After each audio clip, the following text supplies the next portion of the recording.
ઘરે બનાવો બહારથી પણ સારી રગડા પાણીપુરી। સૌ પ્રથમ બાફેલા વટાણા અને બટાકા મિક્સ કરી તેમાં ધાણા જીરું, મરચું અને મીઠું એડ કરી લઈશું। એક તવી પર સારી રીતે તેલ લગાવી આ મિશ્રણ ગોળ આકારમાં પાથરી લઈશું। તેમજ તેને નાયલોન સેવ, દાડમ અને ધાણા વડે સારી રીતે ગાર્નિશ કરી લઈશું, બિલકુલ બહારની જેમ। હવે તવીને ધીમી આંચ પર મૂકી તેમાં સાદું પાણી અને પાણીપુરીનું પાણી એડ કરીશું અને મિશ્રણને ધીમે ધીમે તેમાં મિક્સ કરીશું।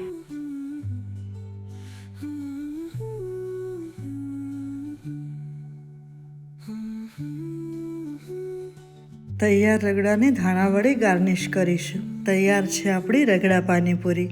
એક પૂરીમાં રગડો ભરી તેમાં થોડી ડુંગળી એડ કરી સર્વ કરીશું। ક્રિસ્પી પૂરીમાં ભરેલો ગરમા ગરમ રગડો, ખાટું મીઠું પાણી અને મસાલાનો પરફેક્ટ કોમ્બો।